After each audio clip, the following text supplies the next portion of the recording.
ప్రకటన గ్రంథం 5వ అధ్యాయం.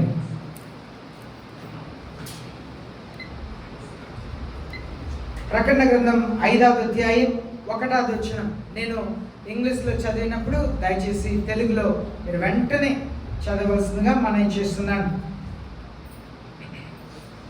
I saw in the right hand of him who sat on the throne a book written inside and on the back, sealed up with 7 seals.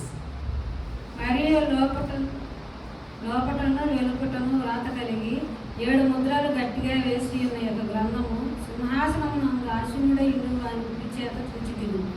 ఇక్కడ మనం చూస్తున్నాము ఈ 5వ అధ్యాయంలో సింహాసనం ఇది ఆసీనుడిగా ఉన్న వారి చేతిలో ఒక గ్రంథం ఉన్నది. ఆ గ్రంథం లోన బయట రాయబడి ఉన్నది అని చెప్పి చూస్తున్నాం. అది 7 ముద్రల చేత 7 ముద్రలు వేయబడి ఉన్నాయి. అనగా మీరు చూసి ఉంటారు, కొన్ని బ్యాంక్ ఏదైనా ఒక చోటునే బ్యాన్ చేసి ఉంటే దానికి తాళం వేసి దానికి తెల్లగా గుడ్డ చుట్టూ దాని మీద ముద్ర వేసి ఉంటాయి. చూసారా ఎప్పుడైనా? అలాగూ 7 ముద్రలు వేయబడి ఉన్నాయంట. అది సింహాసనం మీద ఆసీనుడిగా ఉంటున్న వాడి చేతిలో ఉన్నది అని చెప్పి రాయబడి ఉన్నది. కుడి చేతిలో అది ఉన్నదంట. ఇప్పుడు మనం చూస్తున్నాము 3 విషయాలు చూస్తున్నాం. సింహాసనం మీద ఒకరు ఆసీనుడిగా ఉన్నారు. ఆయన కుడి చేతిలో ఒక గ్రంథం ఉన్నది. ఆ గ్రంథం లోన బయట రాయబడి ఉన్నది. ఆ గ్రంథమునకు 7 ముద్రలు వేయబడి ఉన్నది. 2వ వచనం. And I saw a strong angel proclaiming with a loud voice, who is worthy to open the book and to break its seals. మరియు దాని ముద్రలు తీసి ఆ గ్రంథం విప్పుటకు యోగ్యుడైన వాడు ఎవడని బలిష్ఠుడైన ఒక దేవదూత బిగ్గరగా ప్రచురింపగా చూచితిని. ఓకే, ఇక్కడ మనం చూస్తున్నాం బలిష్ఠుడైన ఒక దేవదూత, స్ట్రాంగ్ ఏంజెల్. అయితే పరలోకంలో కూడా బలిష్ఠుడు వాళ్ళు కూడా ఉంటారేమో. ఇక్కడ భూమిలో మనం చూసినట్లుగా అక్కడ కూడా బలిష్ఠుడైన వారు, సామాన్యమైన వారు, అలాంటి దేవతలు కూడా ఉంటారేమో. అలా బలిష్ఠుడైన ఒక దేవదూత బిగ్గరగా చెప్తున్నారట, who is worthy to open the book and break its seals. ఎవరు ఈ లోకంలో, ఎవరు ఈ గ్రంథంని విప్పుటకు అర్హత కలిగిన వారు ఎవరు? ఈ లోకంలో కానీ, ఆకాశంలో కానీ, భూమి క్రింద కానీ ఎవ్వరు లేరంట. 3వ వచనం చదువుతున్నాము. No one in heaven or on the earth or under the earth was able to open the book or to look into it. అయితే పరలోకమందు గాని, భూమి మీద గాని, భూమి క్రింద గాని ఆ గ్రంథం విప్పుటకైనను చూచుటకైనను ఎవరికి శక్తి లేకపోయేను. ఎవ్వరికి అధికారం లేదంట. ఎంత గొప్ప నీతిమంతులైనా సరే, ఈ లోకంలో ఎంత గొప్పవారు కూడా అధికారమే లేదంట. ఈ లోకంలో ఎవ్వరికి అధికారం లేదు. పరలోకంలో కూడా ఎవరికి అధికారం లేదు. భూమిలో అధికారం లేదు. భూమి క్రింద ఉన్న వారికి అధికారం లేదు.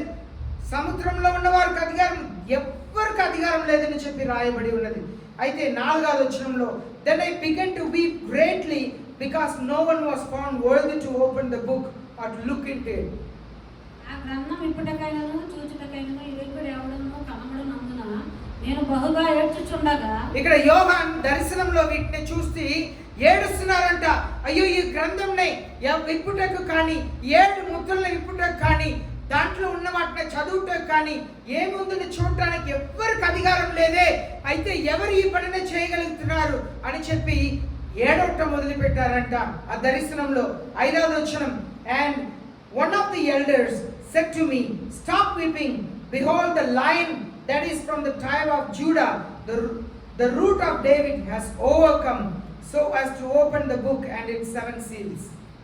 ఆ పెద్దలలో ఒకడు ఏడవకము, ఇదిగో దావీదుకు చిగురైన యూదా గోత్రపు సింహము 7 ముద్రలను తీసి ఆ గ్రంథమును విప్పుటకై జయము పొందినని నాతో చెప్పాను. ఇప్పుడు మనం చూసాము, దేవుని సింహాసనం ఉంది. సింహాసనం చుట్టూ 4 ముఖాలు కలిగిన జీవరాశులు ఉన్నాయి. ఆ 4 జీవరాశుల చుట్టూ 24 పెద్దలు ఉన్నారు. అటు తర్వాత దేవదూతలు ఉంటున్నారని మనం చూస్తున్నాం. అయితే ఆ 24 పెద్దల్లో ఒక్కరు చెప్తున్నారంట, నీ ఏడవద్దు, ఇదిగో చూడు, స్టాప్ వీపింగ్, ఏడవటం ఆపై. The lion that is from the tribe of Judah, యూదా గోత్రపు సింహముగా ఉన్న దావీదు, ద రూట్ ఆఫ్ డేవిడ్, దావీదు చిగురు నుండి వచ్చిన యూదా గోత్రపు సింహం, దీన్ని విప్పుటకు అధికారం కలిగి ఉన్నారు. అనగా యేసయ్యకు మాత్రమే అధికారం ఉంది. కారణం ఏంటంటే దేవుడు మానవుడిగా ఈ లోకమునకు యేసు క్రీస్తు అనే నామంలో వచ్చారు. దేవుడు ఈ లోకంలో మానవుల్ని రక్షించాలంటే అది దేవుడికి మాత్రమే సాధ్యం కనుక దేవుడే ఈ లోకమునకు వచ్చి తాను పరిశుద్ధముగా జీవించి తను రక్తమున బలియాగముగా మన పాపము కొరకు కార్చి ఆయన మనల్ని ఈ లోకంలో ఉన్న మానవులందరికీ రక్షణను ఉచితంగా ఏర్పాటు చేశారు. సాతానుడు బంధకములో ఉన్న మానవుల్ని యేసయ్య కొరకు కొన్నారు. ఇప్పుడు మానవులందరిని యేసయ్య తను స్వరక్ష రక్తం ఇచ్చి కొనేశారు. ఇప్పుడు మన సాతానుడి చేతిలో లేవు, కానీ సాతానుడు నువ్వు నా చేతిలోనే ఉన్నావు అని మోసం చేస్తున్నాడు మానవుల్ని.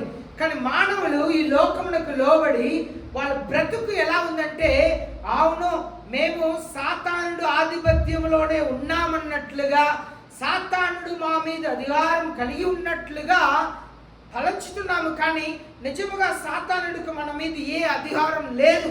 యేసయ్య తన రక్తముని పరలోకపు తండ్రికి క్రయముగా చెల్లించి వాటిని మానవులైన మనల్ని కొన్నారు. కనుక యేసయ్య అధికారం కలిగి ఉన్నారు. 7 ముద్రల్ని విప్పుటకు దేవునికి మాత్రమే అధికారం ఉన్నది. ఇప్పుడు చూడండి 6వ వచనం చదువుతాం. And I saw between the throne and the elders a lamb standing as if slain, having 7 horns and 7 eyes, which are the 7 spirits of God sent out into all the earth. మరియు సింహాసనమునకును ఆ 4 జీవులకును పెద్దలకును మధ్యను వధింపబడినట్లున్న గొర్రెపిల్ల నిలిచి ఉండుట చూచితిని. ఆ గొర్రెపిల్లకు 7 కొమ్ములను 7 కన్నులను ఉండెను. ఆ కన్నులు భూమి అంతటికి పంపబడిన దేవుని 7 ఆత్మలు. ఓకే, ఇప్పుడు చూడండి ఇక్కడ మనం ఏం చూస్తున్నాము? సింహాసనం ఉన్నది. సింహాసనం చుట్టూ ఏమున్నది?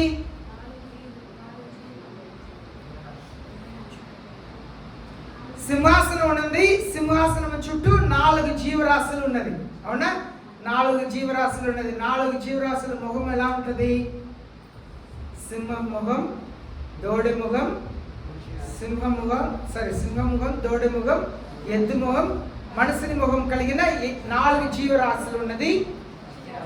పక్షిరాజు ముఖం, 4 జీవరాశుల ముఖం ఉన్నది. అటు తర్వాత 24 పెద్దలు ఉన్నారు. తర్వాత దేవదూతలందరూ కూడా ఉన్నారు. ఇప్పుడు ఈ 6వ వచనంలో ఏమి చూస్తున్నామంటే, I saw between the throne with the 4 living creature and the elders as lamb standing. ఆ సింహాసనం మీద ఏమున్నదంట? వధింపబడిన గొర్రెపిల్ల. వింటున్నారండి? మధ్యలో ఏమున్నదంట? సింహాసనం మీద ఒకరు ఉన్నారు. ఆయన చేతిలో ఉన్నది ఏమున్నది? ఒక గ్రంథం ఉన్నది. 7 ముద్ర వేయబడి ఉన్నది.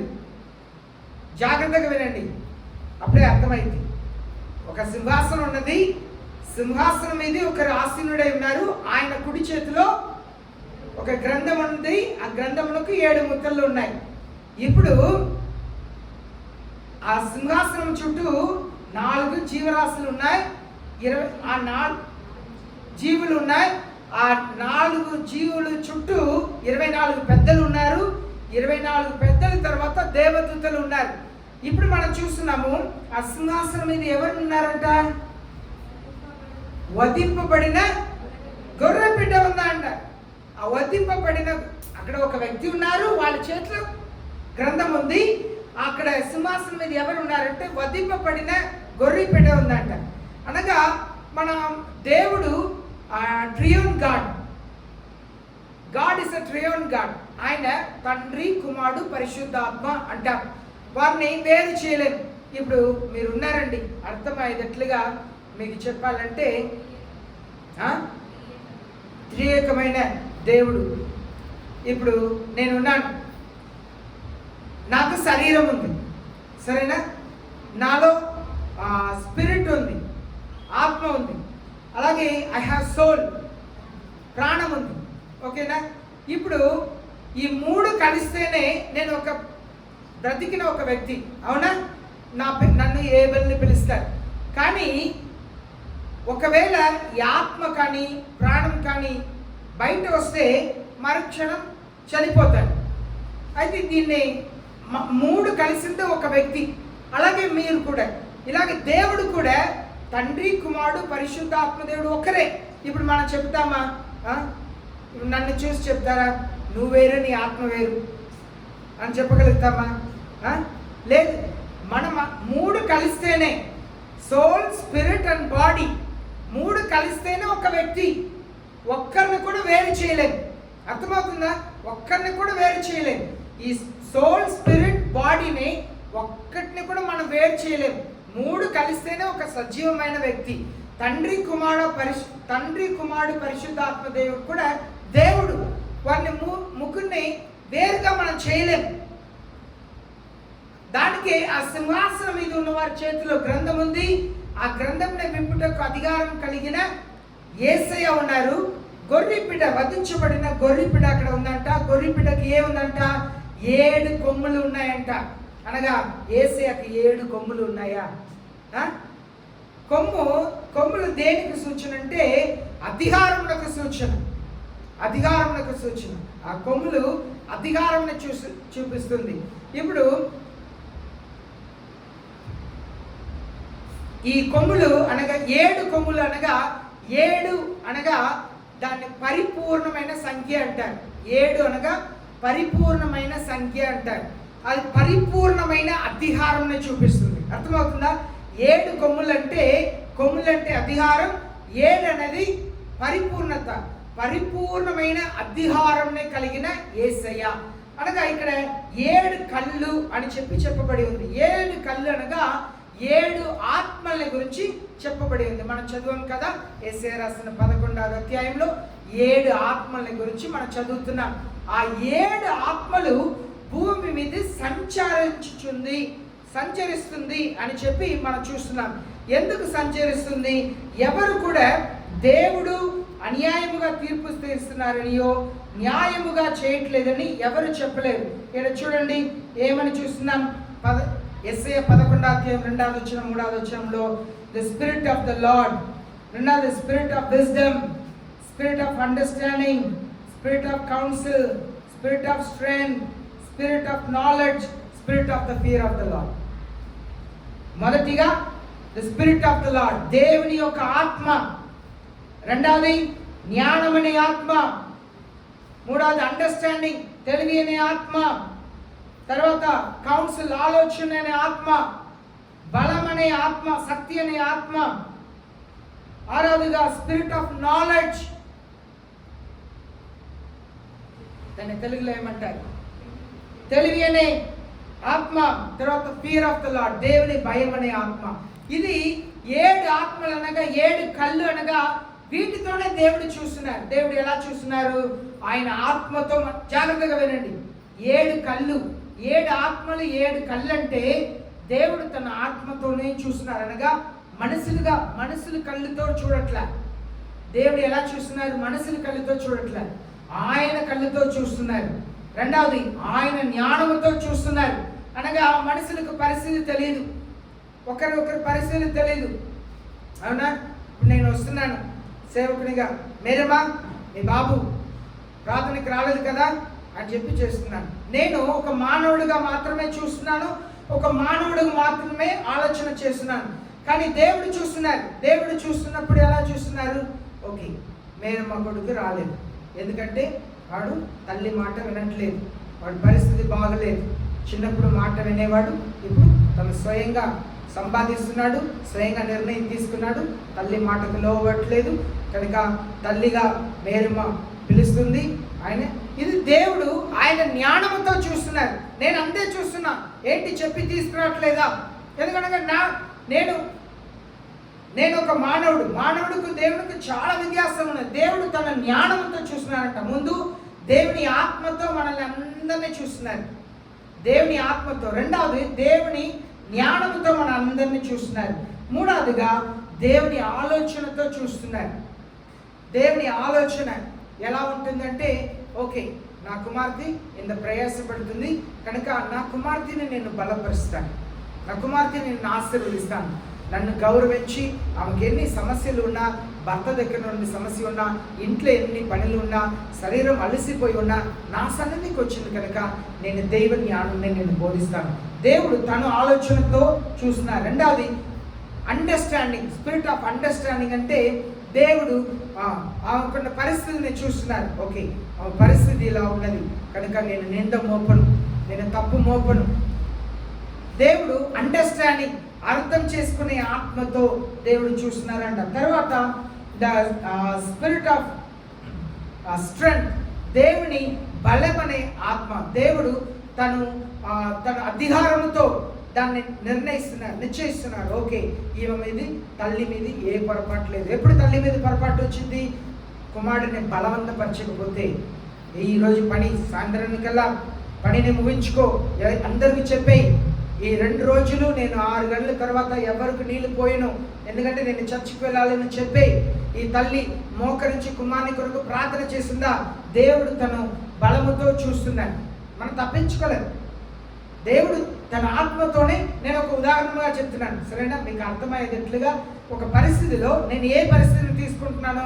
ఒక యవనస్తుల కోడికకు యవనస్తుడైన వారి కుమారుడు వస్తున్నాడా, రాలేదా? ఎందుకు రావట్లేదు, ఎందుకు వచ్చాడు? తల్లి పాత్ర ఏంటి? తల్లి వచ్చిందంటే తల్లి ఎలాగ పాత్రని పోషించింది, ఆ వ్యూలో నేను చెప్తున్నాను. అర్థమైందా? దేవుడు చూసినప్పుడు తల్లి ప్రయత్నంని చూస్తుంది, స్ట్రెంగ్త్. తర్వాత స్పిరిట్ ఆఫ్ నాలెడ్జ్, తల్లి ఎంత జ్ఞానమని బోధించింది. జ్ఞానం అనే ఆత్మ, తల్లి ఎలా చెప్తుంది? దేవుని పక్కన పెట్టి నువ్వు దేవుని సన్నిధికి రాకుండా ఎంత సంపాదించినా దాన్ని చిల్లి చింజలు పెట్టినట్లుగానే, ఎంత సంపాదించినా అది నీకు నిలవదురా, మన కుటుంబానికి నిలవదురా. అది తల్లి జ్ఞానంగా బోధించాలి పిల్లలకు. దేవుని సన్నిధిని పక్కన పెట్టి నువ్వు ఎంత సంపాదించినా అది చిల్లి చింజలు వేసినట్లుగా అది నీకు నిలవదు, అది కుటుంబంలో ఆశీర్వాదకరంగా నిలవదు. నువ్వు సంపాదించింది కనబడకుండా పోతుంది. అది జ్ఞానం, సరే తెలివి. తర్వాత the fear of the Lord, దేవుని భయంతో బోధిస్తావా? దేవునికి ప్రాధాన్యత ఇవ్వు, దేవుని ఆశీర్వదిస్తాడు. దేవుని సన్నిధికి ప్రాధాన్యత ఇవ్వు, దేవుని భయం ఉందా? ఇలాగే దేవుడు చూస్తున్నప్పుడు ఈ 7 ఆత్మలతో చూస్తున్నారు. అర్థమవుతుందా నేను చెప్పే? నేను మేరమ్మకు మాత్రం బోధించట్లేదండి, మీకు అర్థమవుతుందా? దేవుడు ఒకరి పరిస్థితిని చూస్తున్నప్పుడు ఈ 7 ఆత్మలతో చూస్తున్నారంట. అదే ఇక్కడ వాక్యంలో మనం చూస్తున్నాము, cent out into the earth. దేవుడు తను 7 ఆత్మల్ని ఈ లోకంలోకి పంపించారంట. అనగా 7 కళ్ళుతో, 7 ఆత్మ కలిగిన కళ్ళుతోనే ప్రతి ఒక్కరి పరిస్థితిని దేవుడు చూస్తున్నారు. ప్రతి ఒక్కరి పరిస్థితిని దేవుడు 7 కళ్ళుతో చూస్తున్నారు. కనుక దేవుడు అర్థంతో, జ్ఞానముతో ఈ పనిని చేస్తున్నారు. ఇప్పుడు 7వ వచనం చదువుతాం. And he came and took the book out of the right hand of him who sat on the throne. ఇప్పుడు చూడండి, సింహాసనం మీద కూర్చున్న వాడిని కుడి చేతిలో ఆ గ్రంథం ఉంది. దాన్ని ఎవరు వచ్చి తీసుకున్నారంట?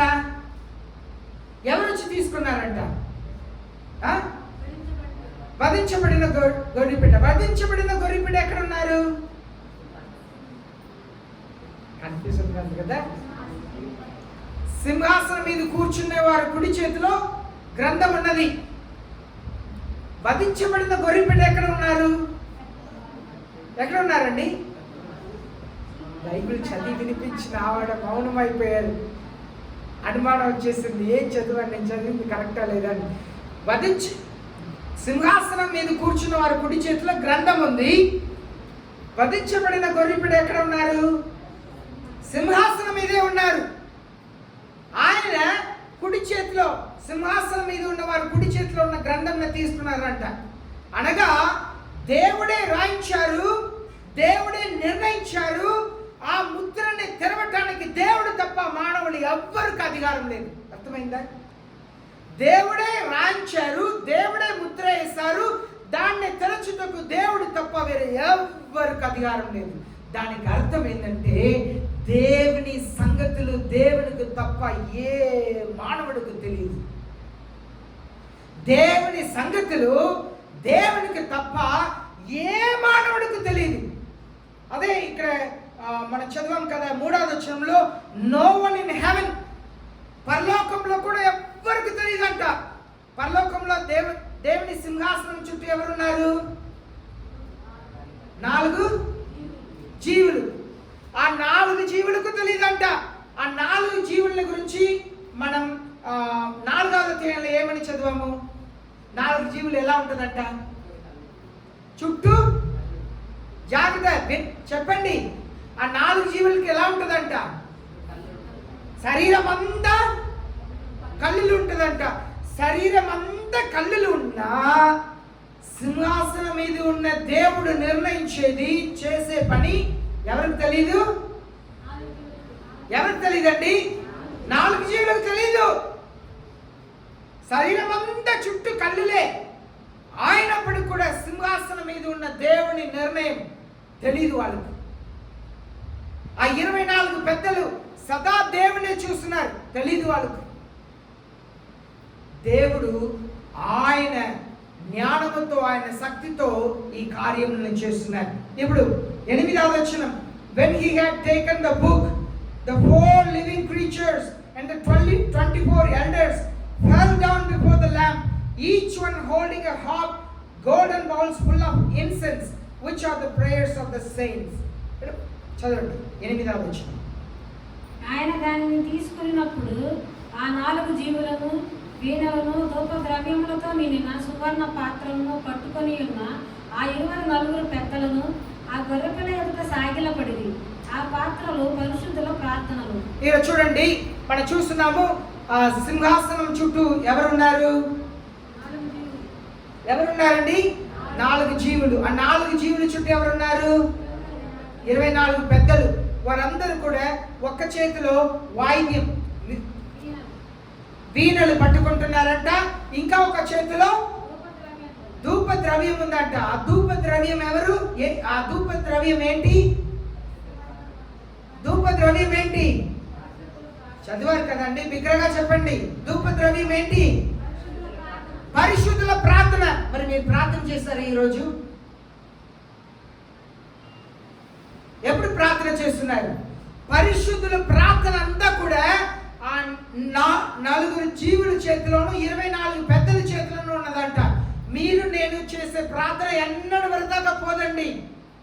మీరు నేను చేస్తున్న ప్రార్థన ఎన్నడూ వృధాగా పోదు. కొన్ని ప్రార్థనలకు దేవుడు నో చెబుతారు. మన ఎంత అడిగినా కూడా దేవుడు నో చెబుతారు. లేదు, నేను చెయ్యను, అది నీకు కాదు అని చెప్తారు. మనం ఆశపడతాం, నాకు ఇది కావాలి ప్రభువా, నాకు ఇది చెయ్యండి ప్రభువా, నాకు ఇది అవసరం ప్రభువా అని చెప్పి ఎంత అడిగినా కూడా నో అని చెప్తారు. కొన్ని ప్రార్థనలకు యేసు ఏం చెప్తారు? ఆగు. మన ప్రార్థన, కొన్ని ప్రార్థనలకు దేవుడు ఏం చెప్తారంటే ఆగు, వెయిట్. కొన్ని ప్రార్థనలకు వెంటనే జవాబు ఇవ్వరు, వెంటనే జవాబు రాదు. తగిన సమయంలో ఆయన చక్కగా తన కార్యములు చేసే దేవుడు. He does all things beautiful in his time. ఆయన సమయంలో ఆయన కార్యములు చేస్తారు. అడిగిన వాటికి సరియైన సమయంలో దేవుడు కార్యములు చేస్తారు. అప్పుడు ఏం చేస్తారు? ఆగు, వెయిట్ చేయి. ప్రార్థన చేసిన దానికి జవాబు వచ్చినట్ల వెయిట్ చేయమంటారు, ఆగమంటారు. మూడవదిగా ఏం జవాబిస్తారు? అవును, అడిగిన వాటికి వెంటనే జవాబిస్తారు. ఒక్కొక్కసారి నోని చెప్తారు, కాదుని చెప్తారు. కొన్ని ప్రార్థనలకు ఆగమని చెప్తారు, కొన్ని ప్రార్థనకు అవునని చెప్తారు. మనం కొన్నిసారి నోని చెబితే వినము, నాకు కావలసిందే అని చెప్పి పట్టుబట్టి అడుగుతూ ఉంటాం. దేవుడు మనం మేలు కోరి వద్దు అంటారు. నాకు ఇది కావాలి, ఇవ్వాల్సిందే, నా కారు కావాలి, నా కొడుకు బైక్ కావాలి అని చెప్పి పట్టుబట్టి అడుగుతాం. తీసుకున్న కొన్ని రోజుల తర్వాత భయంకరమైన యాక్సిడెంట్ అయింది. కొన్ని కార్యములు సాతానుడు తన దురాత్మల చేత చేస్తాడు, కొన్ని మానవులు పొరపాటు వల్ల జరుగుతాయి, కొన్ని దేవుడే నిర్ణయిస్తాడు. ఎందుకంటే బైబిల్లో కొన్ని వాక్యములు ఉన్నాయి. హీ కిల్డ్ హిమ్, దేవుడు చంపారని చెప్పి రాయబడి ఉంది. కొందరిని దేవుడే చంపారు. కొన్ని మరణాలు దేవుడే నిర్ణయం తీసుకొని చంపుతున్నారు. కొన్ని మానవులు పొరపాటు వల్ల జరుగుతున్నాయి. కొన్ని దురాత్మలు పొంచి ఉంది వాళ్ళని అలాంటి సందర్భంలో. కనుక మనం చేయవలసిందంతా కూడా దేవుని సన్నిధిలో ప్రార్థన. దేవుని సన్నిధిలో మనం ప్రార్థన చేయటం చాలా ప్రాముఖ్యం. మన ప్రార్థన అంతా కూడా వారి చేతిలో ఉన్న 24 పెద్దల చేతిలో ఏమున్నది? ఏం పాత్ర? సువర్ణ పాత్రం. ఆ గోల్డెన్ వెసల్లో అంత ప్రార్థనలు ఉన్నాయంట. మీ ప్రార్థన నా ప్రార్థన ఏమి వృధాగా పోవట్లేదు. ప్రార్థనలు అంతా ఎవరి ప్రార్థన? మీ ప్రార్థన నా ప్రార్థన. ఎవరి ప్రార్థన? పరిశుద్ధుల ప్రార్థన. అలాగే ఉందా తెలుగులో? మరి మీరు పరిశుద్ధులుగా ఉన్నారా? పరిశుద్ధుల ప్రార్థన వాళ్ళ దగ్గర ఉందంట. ఏ ప్రార్థన వృధాగా పోదు మేరమ్మా. మన ప్రార్థన అంతా కూడా వారి చేతిలో ఉన్నదంట. కానీ నేను పరిశుద్ధంగా ఉన్నామా? మన కళ్ళు పరిశుద్ధంగా ఉందా? నాలుక పరిశుద్ధంగా ఉందా? చెవు పరిశుద్ధంగా ఉందా? ఆలోచన పరిశుద్ధంగా ఉందా? కొన్నిసారి హెచ్చింపైన మాటలు మాట్లాడతాం. నేను అనే స్వభావంతో మాట్లాడతాం. హెచ్చించుకొని మాట్లాడతాం. తగ్గింపు ఉండదు. గర్వంతో మాట్లాడతాం. అహంకారంతో మాట్లాడతాం. మనలో పరిశుద్ధత ఉందా? మన చూపుల పరిశుద్ధత ఉందా? మాటలో పరిశుద్ధత ఉందా? బూతులు, అబద్ధములు, నోరుప్పితే అబద్ధాలు, నోరుప్పితే కొంతమందిని అంతే, మీరు అబద్ధికులు అంతే, మీరు చెప్పేది ఏమి నిజం కాదు. పరిశుద్ధత, నోటి మాటలు పరిశుద్ధత ఉండాలి, యథార్థత ఉండాలి. కొందరు మేము అలాగే ముద్ర వేస్తాం, వీళ్ళ అబద్ధికులు, ఏ మాట్లాడినా అబద్ధమే, వీళ్ళు చెప్పేదంతా అబద్ధం, నమ్మలేదు.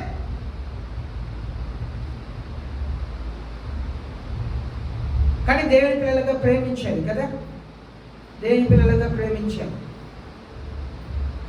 ప్రార్థన చేయాలి వారి కొరకు. మన నాలుక పరిశుద్ధంగా ఉందా? బూతులు, అబద్ధములు, చెడ్డ మాటలు. కొన్నిసారి పొరపాటుగా నడుస్తున్నప్పుడు పొరపాటుగా పడిపోయారు. కావాలని ఎవరు పడిపోరు కదా, కావాలని ఎవరైనా పడిపోతారా? కొన్నిసారి పొరపాటుగా పడిపోతాం. కావాలనే చేసే పాపములు కొన్ని పొరపాటున చేసే పాపం కొన్ని అంత పొరపాటు. వెంటనే మనం ఏం చేయాలి? లేచి నిలబడి మనల్ని మనం సరి చేసుకోవాలి, మనల్ని మనం బాగు చేసుకోవాలి, దేవుని సన్నిధిలో పశ్చాత్తాపడాలి. వెంటనే సరి చేయకపోతే ఏమైంది? ఒకరు కింద పడ్డారు, లేచారు, కొంచెం వాసిందని చెప్పి మామూలుగా ఉన్నారు. అది నొప్పి తగ్గట్లా. కొంతకాలం తర్వాత వెళ్తే ఏమైందన్నారు? లోపల చిట్లిందన్నారు. మరలా డాక్టర్ బాగు చేస్తే అది సరి అవ్వాలి. మరలా డాక్టర్ ఏం చెప్తున్నారు? దాన్ని స్కాన్ చేసి ఆపరేషన్ చేయాలి. ఎందుకు? పడినప్పుడు జరిగిన ఆ ప్రమాదంని గ్రహించాలి, సరి అయిన సమయంలో ట్రీట్మెంట్ తీసుకోవాలి. మనం కూడా గ్రహించాలి. వెంటనే దేవుని దగ్గర పరిశుద్ధం కావాలి. ఇప్పుడు 4 జీవులు 24 పెద్దల చేతిలో పరిశుద్ధుల ప్రార్థన ఉంది. మీరు పరిశుద్ధమైన హృదయంతో ప్రార్థన చేస్తే ఆ ప్రార్థన డైరెక్ట్గా ఎక్కడ వెళ్తుంది? దేవుని సన్నిధానానికి వెళ్తుంది. వాళ్ళ దగ్గర ఉంది, పరిశుద్ధుల దగ్గర, ఆ పెద్దల దగ్గర మన ప్రార్థనలు ఉన్నాయి. ప్రార్థన ఎన్నడూ వృధాగా పోదు. నేను ఎంతకాలం ప్రార్థన చేస్తున్నానండి, దేవుడు నాకు జవాబే ఇవ్వట్లేదు. మందిరం మారితే ప్రార్థనకి జవాబు వచ్చిద్దా? సేవకుల్ని మార్చుకుంటే కొందరికి మందిరం కలిసి రాదు, కొందరికి సేవకులు కలిసి రారు కదా. ఈ మందిరానికి వెళ్ళి నేను ప్రార్థన చేశాను, వెంటనే జవాబు వచ్చింది. దేవుడు అప్పుడే జవాబు ఇచ్చే సమయంలో నేను ఆ మందిరానికి వెళ్ళారేమో. నేను ఎప్పుడు చెప్తుంటాను, 8 నెలలు మీ కొరకు ప్రార్థన చేస్తున్నారండి, సరేనా? ఆ సమయంలో మీరు మీ బంధువుల ఇంటికి వెళ్ళారు, సరేనా? మీ బంధువులు మిమ్మల్ని వాళ్ళు వెళ్ళే చర్చికి తీసుకెళ్ళారు. ఆ రోజు ప్రార్థన అయిపోయిన తర్వాత సేవకుల దగ్గర ప్రార్థన చేయించుకున్నారు. మధ్య రోజు మీరు 8 నెలలు దేని కొరకు ప్రార్థన చేశారో ఆ జవాబు వచ్చింది. వెంటనే ఏం చెప్తారు మీరు? ఏం చెప్తారు? మా చర్చిలో 8 నెలలు ప్రే చేశా, ఏ ప్రయోజనం లేదు.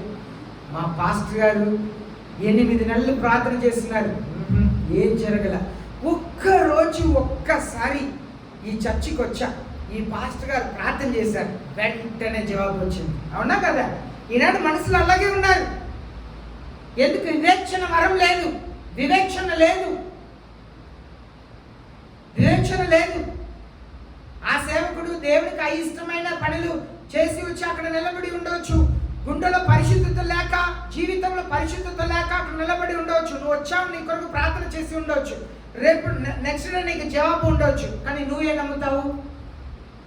ఈ పాస్టర్ గారు ప్రార్థన చేశారు, నాకు జవాబు వచ్చింది.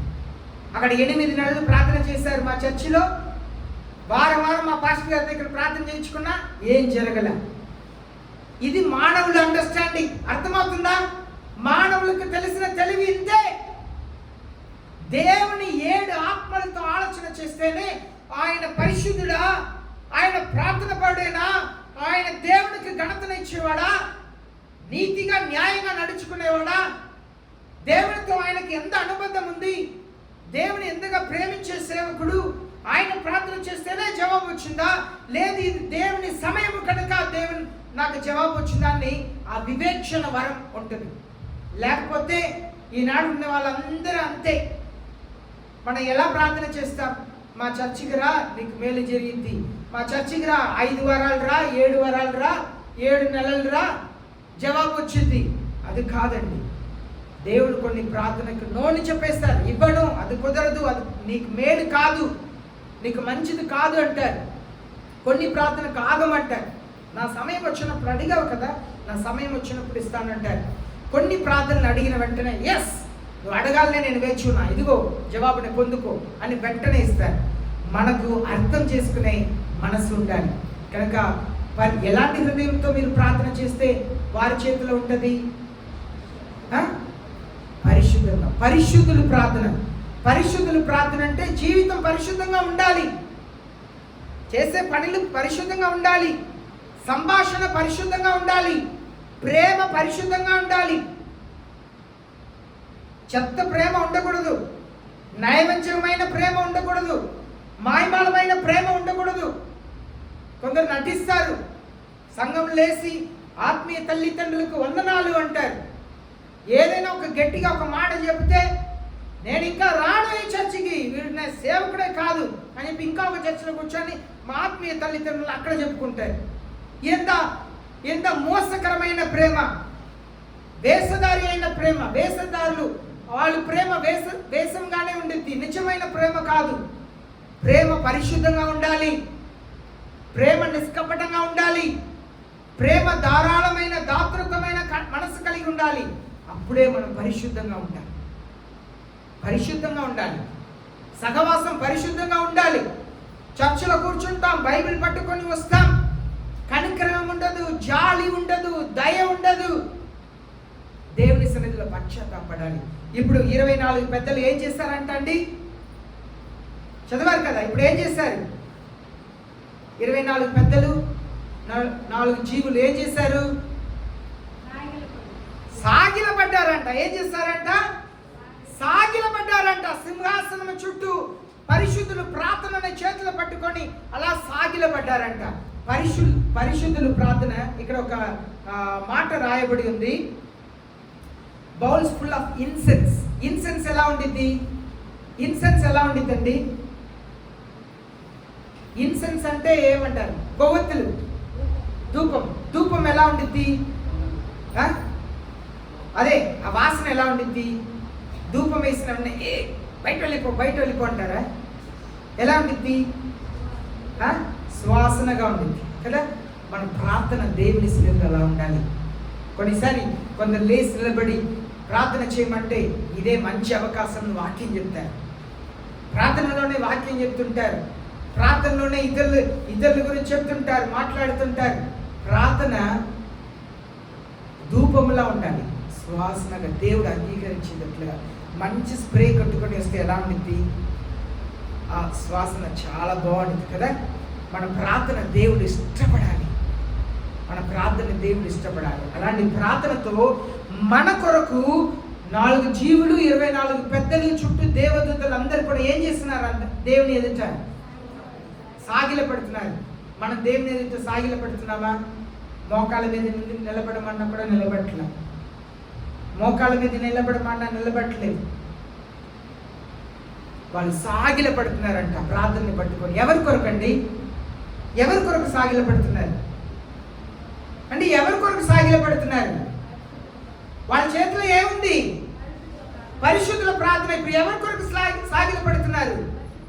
పరిశుద్ధుల కొరకు. మీరు ఉన్నారండి, మీ అబ్బాయికి ఉద్యోగం కావాలి, మీరు పెద్దవాళ్ళ దగ్గర వెళ్ళారు, ఏం చేస్తారు? బ్రతిమలాడతారు. మీ కుమారుని కొరకు ఏం చేస్తారు? బ్రతిమలాడతారు. వాళ్ళు ఆ 4, అవునా కదండి? మీరు ఆలోచన చేస్తే నేను అబద్ధం చెప్పినట్లు అనిపిస్తుంది.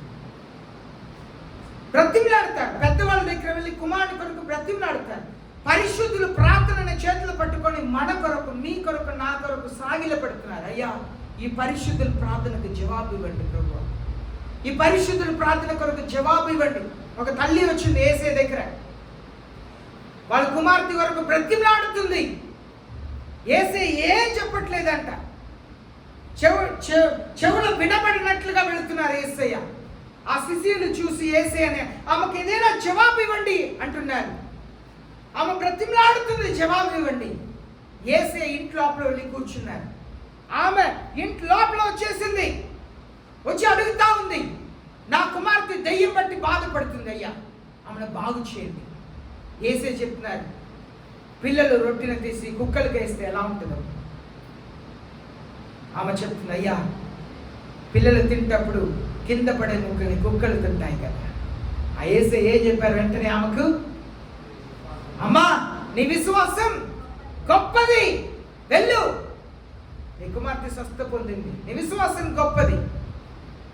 కుమార్తె కొరకు బ్రతిమలాడింది కదా. పరిశుద్ధుల కొరకు, పరిశుద్ధుల ప్రార్థన కొరకు 4 జీవులు 24 పెద్దలు వాళ్ళు సాగిల పడుతున్నారు, మీ కొరకు, నా కొరకు. మనం ఎప్పుడైతే పరిశుద్ధమైన హృదయంతో ప్రార్థన చేస్తున్నామో మన కొరకు ప్రార్థన చేసేవాళ్ళు ఉన్నారండి పరలోకంలో. హల్లెలూయా. మన కొరకు, మన పరిశుద్ధమైన హృదయంతో ప్రార్థన చేస్తే, పరిశుద్ధమైన జీవితంతో ప్రార్థన చేస్తే, మీ పక్షాన, నా పక్షాన, మన కొరకు దేవుని ఎదుట సాగిల పడేవారు పరలోకంలో ఉన్నారు. మనం చాలాసారి అనుకుంటాం కదా, నా కొరకు మాట్లాడేవారు ఎవ్వరు లేరు, నా కొరకు మాట్లాడేవారు ఎవరు లేరు, నా పక్షమున మాట్లాడేవారు ఎవరు లేరు. కాదండి, పరలోకంలో 4 జీవులు 24 పెద్దలు మీ పక్షాన, నా పక్షమున దేవుని సన్నిధిలో సాగిల పడుతున్నారు. మీ ప్రార్థన, నా ప్రార్థన పట్టుకొని మీరు పరిశుద్ధులైతే, మీ పిల్లల కొరకు మీరు ప్రార్థన చేస్తుంటే, మీరు పరిశుద్ధులైతే, మీ తల్లిదండ్రుల కొరకు, బంధువుల కొరకు, స్నేహితుల కొరకు మీరు ప్రార్థన చేస్తే, మీ కొరకు సాగిల పడేవారు, మీ కొరకు దేవుని దగ్గర బ్రతిమలాడేవారు పరలోకంలో ఉన్నారండి. ఎంత గొప్ప ధన్యత, అవునా? గొప్ప ధన్యత, దేవుని సన్నిధిలో గొప్ప ధన్యత. మన కొరకు, మన పక్షమున నిలబడేవారు పరలోక రాజ్యంలో ఉన్నారు. కనుక విశ్వాసంతో మనం ప్రార్థన చేయాలి. మన ప్రార్థన విశ్వాసంతో ఉండాలి, మన జీవితం పరిశుద్ధంగా ఉండాలి. ఇంకా 2 వచనాలు ఉన్నాయి, ఆ వచనాన్ని కూడా మనం చూసి ముగిస్తాం. 9వ వచనం, and they sang a new song saying, worthy are you to take the book and to break its seals, for you were slain and purchased for God with your blood men from every tribe and tongue and people and nation. 9వ వచనం, ఆ పెద్దలు, నీవు ఆ గ్రంథమును తీసుకొని దాని ముద్రలను ఒప్పుటకు యోగ్యుడవు, నీవు వధింపబడిన వాడవై నీ రక్తం ఇచ్చి ప్రతి వంశములోను, ఆయా భాషలు మాట్లాడే వారిలోను, ప్రతి ప్రజలోను, ప్రతి జనములోను దేవుని కొరకు మనుషులను కొని మా దేవునికి వారిని ఒక రాజ్యముగాను యాజకులుగాను చేసితివి, కనుక వారు భూలోకమందు ఏలుదురని కొత్త పాట పాడుదురు. ఓకే, మీరు కలిపి చదివేస్తారు 10 కూడా. You have made them to be a kingdom and priests to our God, and they will reign upon the earth. అని వాళ్ళు చెప్తున్నారు, అని సాగిలపడి చెప్తున్నారు, అయ్యా, మీరు ఈ లోకంలో యేసు అనే నామములో వెళ్ళి మీరు పరిశుద్ధంగా జీవించి మీ రక్తముని సిలువలో కార్చి మానవులందరినీ దేవుని కొరకు మీరు కొనేశారు, అనగా మీ కొరకు మీరు కొనేశారు. కనుక వాళ్ళు ఈ లోకమున ఏలుదురు. పరిశుద్ధులందరూ కూడా మనసులు మనం ఏలుతామంట ఈ లోకంలో, అంటే గొప్ప కృపను అనుగ్రహించారు. కనుక మన పక్షంలో మాట్లాడేవారు ఉన్నారు, మన పక్షంగా ప్రార్థించేవారు ఉన్నారు. 4 జీవులు పెద్దలు ఉన్నారు. యేసయ్య తండ్రిని వేడుకుంటున్నారంట, అనగా తనకు తాను ఇలాగ చెప్పుకుంటున్నారు, నా బిడ్డని నేను క్షమిస్తాను. Yesayya is a mediator between God and men.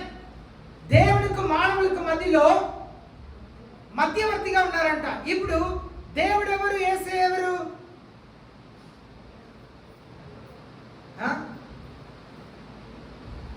దేవుడు ఎవరు, యేసయ్య ఎవరు? ఒకరే. అనగా దేవుడు తనకు తాను చెప్పుకుంటున్నారు, నేను వేచి ఉంటాను. నా కుమారుడు ఆస్తిని తీసుకొని వెళ్ళిపోయాడు, ఆయన దుర్మార్గమైన జీవితం జీవిస్తున్నాడు, కానీ ఆయన వచ్చే వరకు నేను వేచి ఉంటా. ఆయన వస్తే నేను పరిగెత్తి వెళ్తాను, ఆయనకు ముద్దు పెడతాను, ఆయన కౌగలించుకుంటాను, నా అధికార ఉంగరంని ఆయనకి ఇస్తాను, నా రక్షణని పాదరక్షణ ఆయనకి ఇస్తాను, ఆయన్ని ప్రక్షాళన చేసి గొప్ప విందుని నేను చేస్తాను నా ఇంట్లో అని చెప్పి తనకు తాను మాట్లాడుకొని వేచి ఉన్నారు. యేసయ్య మీ కొరకు నా కొరకు వేచి ఉన్నారండి.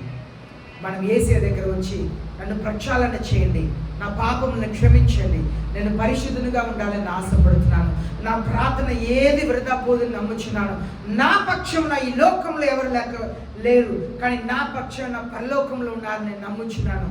దానికే లాజరు ఈ లోకంలో ఆకలితో ఉన్నాడు, బట్టలు లేవు, యేసు ప్రభు ఆయన్ని స్వస్థపరచలేదు, శరీరం అంతా కురుపులు, కుక్కలు వచ్చి నాకి వెళుతున్నాయి,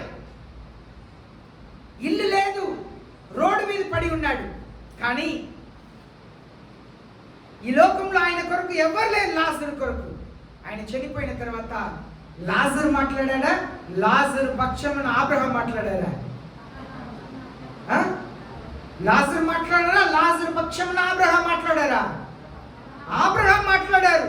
నీ పక్షమున నా పక్షమున ఈ లోకంలో మనుషులు లేకపోవచ్చు, నీ పక్షాన నా పక్షమున ఈ లోకంలో మనుషులు లేకపోవచ్చు, కానీ పరలోకంలో మీ పక్షమున నా పక్షమున దేవదూతలు ఉన్నారు, పెద్దలు ఉన్నారు. కనుక ఆశ్చర్యపడ అవసరం లేదు, దేవుని పిల్లలు బాధపడని అవసరం లేదు. ఒకరు నిన్న చెప్పారు, మీరు పలానా కాలేజీలో చేరాలంటే మాకు ఎమ్మెల్యేని తెలుసు, రికమెండేషన్ చేయవచ్చు. నేను ఒకటే చెప్పాను, నేను రికమెండేషన్ ఇష్టపడ్డా. దేవుడు ఉన్నారు, మనుషుల సహాయం అక్కర్లా, దేవుడు ఉన్నారు. మనకు పరలోకంలో పెద్దలు ఉన్నారు, జీవులు ఉన్నారు, మన పక్షాన వేచి ఉన్న దేవుడు ఉన్నారు. మోకరిస్తాం, ప్రార్థన చేస్తాం. ప్రియమైన దేవుని జనమా, ఈ లోకంలో మనుషులు మన కొరకు ఎవరు లేకపోవచ్చు, ఈ లోకంలో మనుషులు ఎవరు లేకపోవచ్చు, కానీ దేవుడు ఉన్నారు, పెద్దలు ఉన్నారు, జీవులు ఉన్నాయి, అన్ని తెలిసిన జీవులు.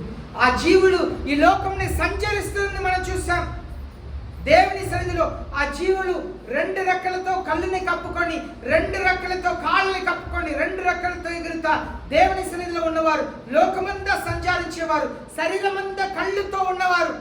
అన్ని తెలుసు. వాళ్ళు చెప్తారు, అవునయ్యా, ఆమె చాలా యథార్థవంతురాలయ్యా, ఆమె భర్త చాలా హింసిస్తాడయ్యా, ఈమె ఎంత చెప్పినా వారి పిల్లలు మాట వినట్లేదు యేసయ్య, ఆమె చాలా కష్టపడుతుంది, మేము చూస్తూ ఉన్నాం, ఆమె దేవుని సన్నిధికి వెళ్ళి కన్నీళ్ళు కార్చి ప్రార్థన చేసేది, ఆమె చాలా మంచిది. మన కొరకు నీ కొరకు మాట్లాడే పెద్దలు ఉన్నారండి, మీ కొరకు మాట్లాడే జీవులు ఉన్నాయి. బాధపడి అక్కర్లేదు, నువ్వు పరిశుద్ధంగా ఉంటే చాలు. నీ ప్రార్థనని పట్టుకొని, నీ ప్రార్థన దేవుని సన్నిధిలో అది సువాసనగా ఉంటుంది. మనుషులు ఈ లోకంలో లేకపోవచ్చు, పరలోకంలో ఉన్నారు. ఈ లోకంలో లాజరుకి ఎవరు లేరు, కానీ అక్కడ అబ్రహాం లాజరు పక్షంలో మాట్లాడుతున్నారు. నీ పక్షాన మాట్లాడేవారు అక్కడ ఉన్నారు. ఈ లోకంలో ఎవరు లేరండి, నీ పక్షాన నా పక్షాన మాట్లాడేవారు, కానీ పరలోకంలో ఉన్నారు. ధైర్యంగా ఉండవచ్చు, దేవుని పిల్లలు ధైర్యంగా ఉండవచ్చు. మనుషులు ఇక్కడ ఎవరు లేరే అని బాధపడిన అవసరం లేదు. నాకు తెలిసిన వారు ఎవరు లేరని బాధపడిన అవసరం లేదు. దేవుడు ఉన్నారండి, మన పక్షాన యేసయ్య ఉన్నారు. ఆ చిన్న కుమారుడు వెళ్ళిపోయింది యేసయ్యకు తెలుసు, తండ్రికి తెలుసు. ఆయన పాపపు జీవితం జీవిస్తున్నది యేసయ్యకు తెలుసు, కానీ వేచి ఉన్నారు. నేను తిరిగి రావాలని వేచి ఉన్నారు. నీ కొరకు నువ్వు తిరిగి రావాలని వేచి ఉన్నారు. నువ్వు పాప క్షమాపణ అడగాలని వేచి ఉన్నారు. కానీ కుమారుడు వచ్చిన వెంటనే కుమారుడిని మాట్లాడనిచ్చారా? కుమారుడు వచ్చిన వెంటనే చెప్పారా, అయ్యా పరలోకమునకు విరోధముగా మీకు విరోధంగా నేను పాపం చేశాను, ఇంకా మీ కుమారుడిగా కాదు పనివాడుగా ఉంటానికి కూడా అర్హత కాదు అని చెప్పనిచ్చారా? చెప్పనే లేదు. వచ్చావు చాలు. నేను దేవుడు ఎదురు చూస్తున్నాను, నీ కొరకు పరలోకం వేచి ఉన్నది. పెద్ద వింద అంట. ఆ సింహాసనం చుట్టూ 4 జీవులు, 24 పెద్దలు, కోట్లాది కోట్లు దేవదూతులు వాళ్ళు సంతోషపడతారంట, గంటలు వేస్తారంట. నువ్వు మారితే, యేసయ్య నేను పాపిని, నేను క్షమించి నిన్ను అడిగితే నేను మారుతాను, నేను మారు మనసు పొందుతాను, నన్ను మీ రక్తముతో కడగండి ప్రభువా, నన్ను క్షమించి అడిగితే పరలోకంలో గొప్ప సంతోషం నిన్ను బట్టి కలుగుతుందంట. ఎన్నిసార్లు నీ భర్త అనుకొని ఉండవచ్చు, లేకపోతే నీ భార్య అనుకొని ఉండవచ్చు, ఎందుకు నా వీడిని చేసుకున్నాను, ఎందుకు ఈమె చేసుకున్నాను, ఎందుకు ఈ పిల్లల్ని కన్నాను. కానీ దేవుడు వేచి ఉండే దేవుడు. నా కుమారుడు చనిపోయాడు కానీ తిరిగి వచ్చాడు, బ్రతికాడు, తప్పిపోయాడు, తిరిగి వచ్చాడు. వేచి ఉన్న దేవుడు. నువ్వు మారు మనసు పొందితే సంతోషపడే దేవుడు ఆయన. నిన్ను బట్టి పరలోకం సంతోషపడింది. ఒక క్షణం ప్రార్థన చేయండి, మీ కొరకు మీరు ప్రార్థన చేయండి. కొన్నిసారి దేవుడు కొందరు మీతో మాట్లాడి ఉన్నారు, అయినప్పుడు కూడా దేవుని మాటకు మీరు విలువ ఇవ్వలేదు కదా. ఆయన సొత్తుగా నిన్ను చేసుకున్నానని చెప్పి మాట్లాడినా కూడా దేవుని మాటకు విలువ ఇవ్వలేదు కదా. దేవుని మాటకు విలువ ఇవ్వలేదు కదా. మారు మనసు పొందండి, మీ పాప క్షమాపణ అడగండి. ఏ శిష్యుల్లో మౌనంగా కూర్చోవద్దు. నువ్వు వచ్చిన వ్యక్తిలా తిరిగి వెళ్ళిపోతే నీ దుర్వాసన నీలోనే అంటుకొని ఉంటది. నీ జీవితం ఇతరుల్ని ప్రభావితం చేయదు, నీ మాటలు ఇతరుల్ని ప్రభావితం చేయదు. అశుద్ధ ఆత్మ, దురాత్మ వచ్చి నిన్ను చూసి నీ హృదయం బాగుంటే దానికంటే ఘోరమైన 7 ఆత్మలు తీసుకొచ్చి లోన దూరి మునుపటి స్థితి కంటే కడపటి స్థితిని బహు దారుణముగా చేసింది. దేవుని సన్నిధిలో ప్రార్థన చేయి. అయ్యా నా హృదయంలో రండి యేసయ్యా. పరిశుద్ధ ఆత్మదేవ, నేను మీకు దేవాలయముగా ఉండాలని ఇష్టపడుతున్నాను. నాలో రండి, నాలో రండి పరిశుద్ధ ఆత్మదేవ. నా ఆత్మలో మీరు జీవించండి, నాతో మాట్లాడండి. పరిశుద్ధ ఆత్మకు నువ్వు దేవాలయముగా కాక పాపమును మాత్రం క్షమాపణ పొందుకుని నువ్వు వెళితే నిన్ను విడిచిపెట్టిన దురాత్మలు మరలా నిన్ను ఆవరిస్తానని యేసయ్య స్వయంగా హెచ్చరించాడు. కనుక పరిశుద్ధాత్మని అడుగు. పరిశుద్ధాత్మ లోన వస్తే పరిశుద్ధాత్మతో పాటు దేవదూతలు ఉంటారు. ఒక వ్యక్తిలో 2000 దయ్యాలు ఉన్నాయంట. మగధలేన మరియా అనే స్త్రీ 7 దయ్యాలు వెళ్ళగొట్టబడిన స్త్రీ అని చెప్పి లూకా రాసిన 8వ అధ్యాయం 2వ వచనంలో రాయబడి ఉంది. ఒక వ్యక్తిలో 7 దయ్యాలు, 8 దయ్యాలు, 2000 దయ్యాలు, 200 దయ్యాలు, 2000 దయ్యాలు ఉంటుందంట. నువ్వు పరిశుద్ధ ఆత్మకు ఆలయంగా ఉంటే ఒక్క దయ్యం కూడా ఉండదు. అబద్ధం మాట్లాడే దయ్యం, విభచార దయ్యం, బూతులు మాట్లాడే దయ్యం, మోసపరిచే దయ్యం, రకరకాల దయ్యం, అవిధేయత దయ్యం, తిరుగుబాటు చేసే దయ్యం, గర్వించే దయ్యం, రకరకాలు. నువ్వు పరిశుద్ధ ఆత్మకు ఆలయముగా ఉండాలని యేసయ్య కోరుకుంటున్నాడు. నిన్ను పరిశుద్ధ ఆత్మకు ఆలయముగా అప్పగించు, యేసయ్య నిన్ను క్షమిస్తాను. హల్లెలూయా, స్తోత్రం. హల్లెలూయా, స్తోత్రం. పరిశుద్ధ ఆత్మకు నేను నువ్వు ఆలయముగా అప్పగించినప్పుడు నువ్వు ఆశీర్వాదకరంగా ఉంటావు, ఆశీర్వదించబడతావు.